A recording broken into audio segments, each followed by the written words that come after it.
Hey, Pack. So this may get me hate, but I have to vent. It's been a while since I've done a Kim's Whims, and it's bubbling. I love Harry Potter. Okay, and whatever your beliefs aside, it is, in my opinion, really enjoyable world to watch. I used to run a roleplay group, and we would do stories in that universe. I love the world. I'm not saying nothing about the people. That's aside. Story I love. Okay, that being said, why does everyone feel the need to point out that Snape wasn't really a good person? He wasn't really a hero. He wasn't really... Okay. One, he was raised to be prejudiced. That's not something you just fall out of, okay? I'm not saying it's right. I'm just saying he said a prejudiced remark to Lily, and everyone's like, see, that's our big thing we're going to point at. Okay, yes, he had a, I guess, obsession sort of with her, but she was also so innocent, so pure. Between the movie and the story in the book that gives you context, he did genuinely love her, but he didn't know how to love properly. You cannot fault him for that. He loved her in the only way he was capable of loving her. Is it right? No, but that's how he loved. Yes, he was selfish.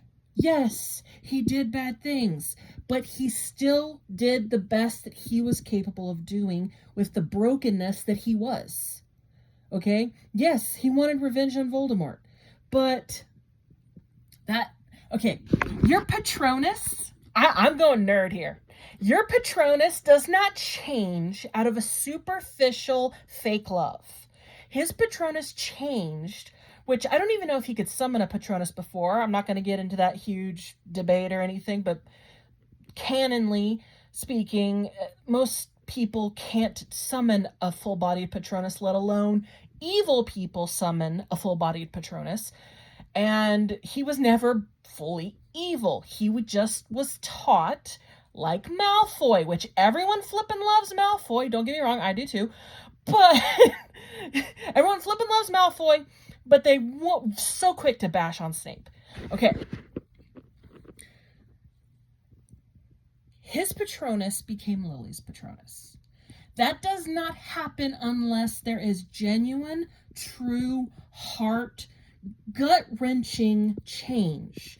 That happened with Tonks. Most people don't know that because they didn't read the books. Not hating on it. I'm glad that anyone likes Harry Potter's world, universe, whatever.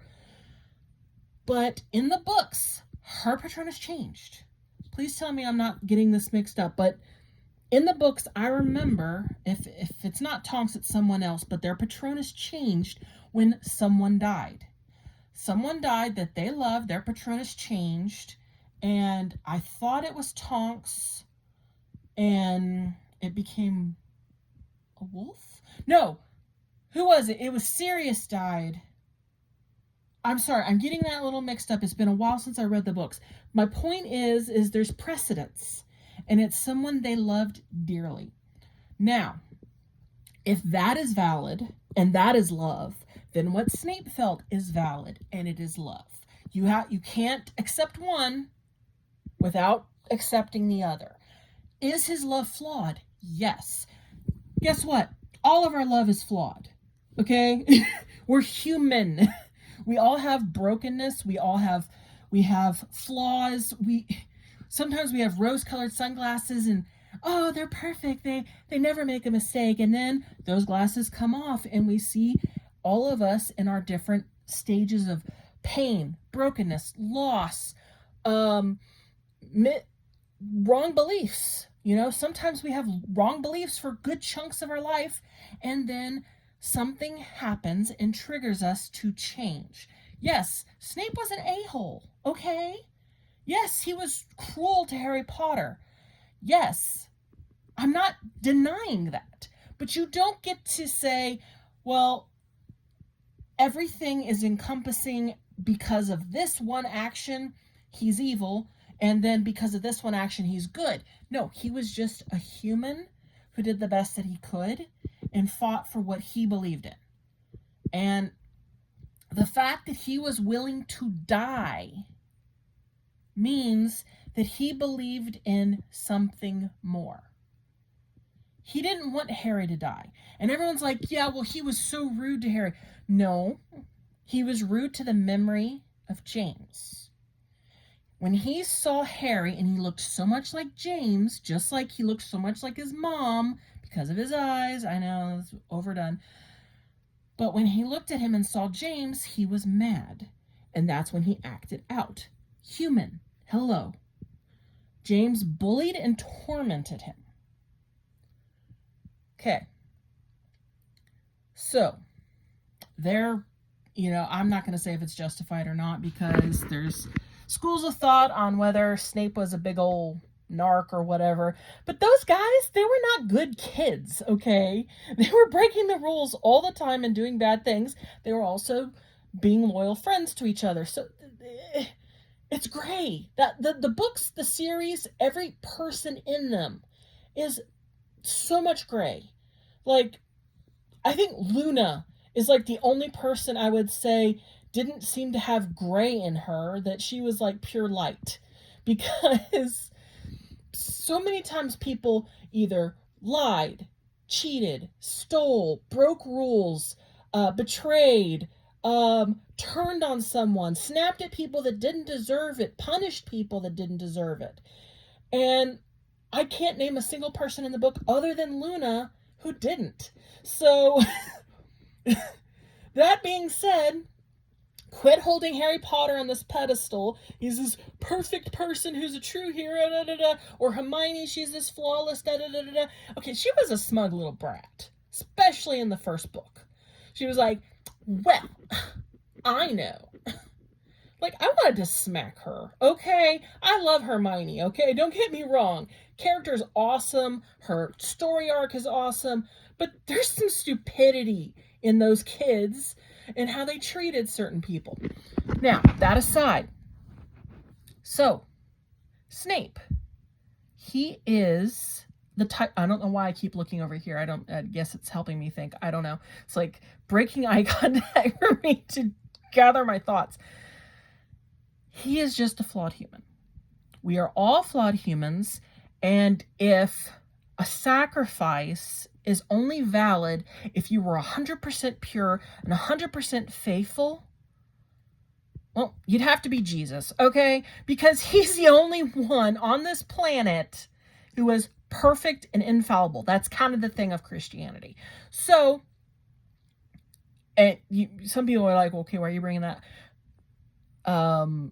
Oh my gosh, what's her name? The person who wrote it. I can't think of her name. I don't really know much about her. But I know I listened to a story, she dealt with massive depression, but she was also raised in like Catholicism or something. So, there would be some mirroring maybe from her beliefs and stuff. My point is, when you have in our history, Muggle history, if you will, when you have these noble men and women and even animals sacrifice themselves to protect something, we recognize it as a noble sacrifice, even if they had flawed motives, even if they believed they would survive and live to do something that maybe wasn't the most noble or good. They planned to cheat on someone or steal something or still lie to someone. You can't devalue a good deed based on our flaws. And that's what people are doing to Snape, and it ticks me off. It ticks me off so much, and I do not want to get into this argument on random posts like on Facebook and stuff. So I'm venting here. So maybe people I'm going to get hate from. But it's just, you can't judge someone that way. You can't. If I don't love someone with the purest intention in my heart, but I'm still willing to die for them, doesn't that still make it a good intention? Doesn't that still make it pure? Because let any of us have 100% pure intentions all the time. It doesn't happen. A parent has at some point said something mean to their child, thought something mean about their child, but that same parent will say they would gladly push their kid out of the way of a car and get hit themselves. So love is not logical. Love does not say, oh, I love you in this way and this way only. Love is expressed in different ways for different people. And again, I'm not saying he was this perfect paragon of humanity that should be, I'm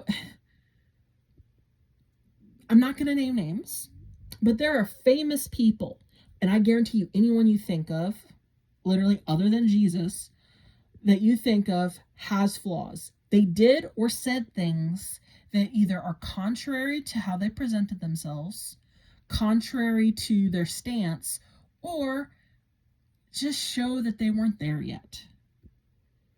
He was young. He grew. He made choices. He was willing to suffer undercover, and he constantly was saving Harry Potter's life. Okay, if he really hated him, he would have killed him. Okay, it's just a fact. But the point is, we all make mistakes. We all do stupid things. We all think stupid things, and we all learn bad things that we have to either unlearn or, unfortunately, take to the grave. Because some of us never get over whatever trauma or prejudice or whatever. It sticks with them.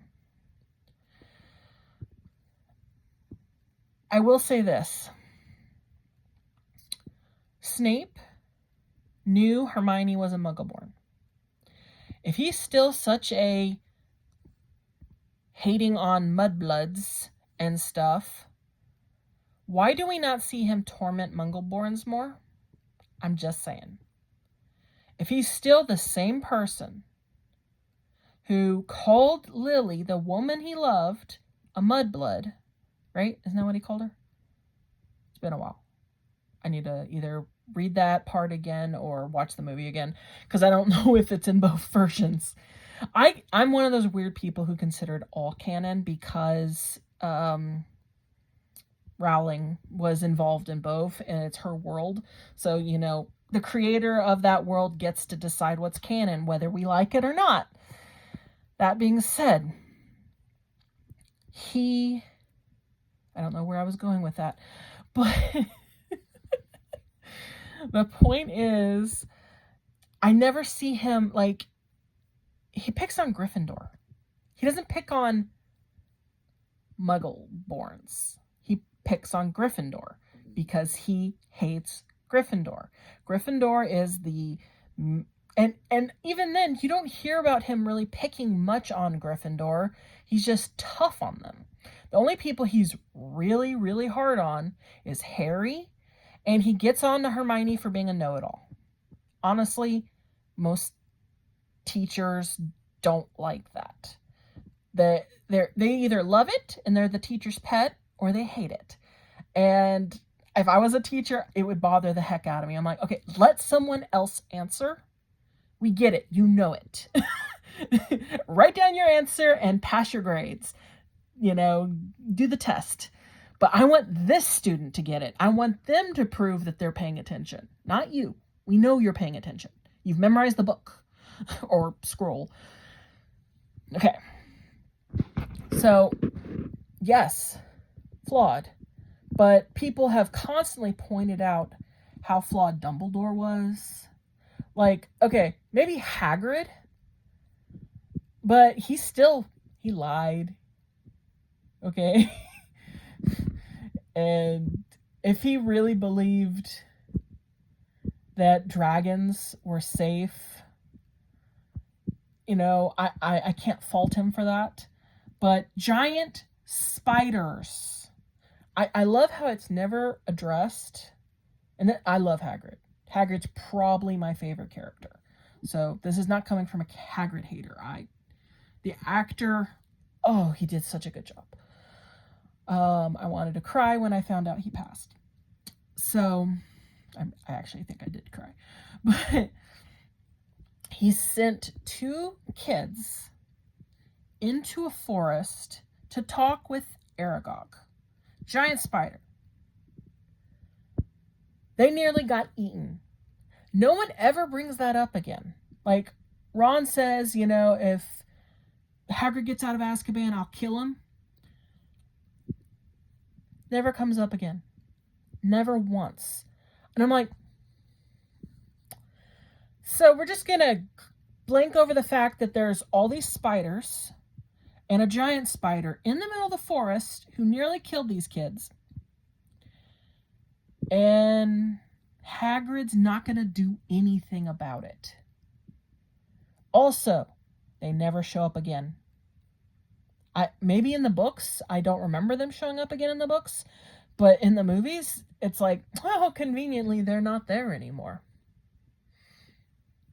Like, for some reason in the books, I think they mentioned something. I don't remember. But, okay, Hagrid was very irresponsible. Love Hagrid. So, if he can be an irresponsible teacher that endangered the lives and nearly got the freaking star of the book killed, then I think we can forgive Snape for having his own issues. Okay? He had issues. Where's the therapist in Hogwarts? There needs to be a freaking therapist. Even before Harry Potter went there, all these kids have issues. Ever since Voldemort, and then even before him with, what's-his-face? Oh my gosh. The main villain in Fantastic Beasts. Wow. I cannot believe I'm blanking on his name. But my point is, I've said this like 15 times now. I'm sorry. The point is, he needed therapy. He needed counseling. He needed compassion. And I'm pretty sure he didn't get it. I mean, the Slytherins are flipping in a dungeon. Okay, what does that do to a kid? I mean, seriously. So there's some psychological warfare happening here, and no one's getting the help they need. So I think we should be able to give everyone a little bit of grace. Just a little grace, okay? Just a little. I don't think that's too much to ask. And remember them for their final acts. And yes, we don't forget the things they did bad, but don't forget what they did good either. Don't wipe it all away. What's the saying? Don't throw out the baby with the bathwater. So, yeah, I'm not saying y'all should build statues to Snape in the wizarding world, but I think he should be remembered for his sacrifices, especially since years happened. He grew. He changed. To some extent, he did. And, I mean, I could only hope that I do better as I've gotten older than I did when I was younger and made mistakes or said things I shouldn't have said or was disrespectful. And so, that's it. I blabbed for about 20 minutes now, but I'm just tired of it.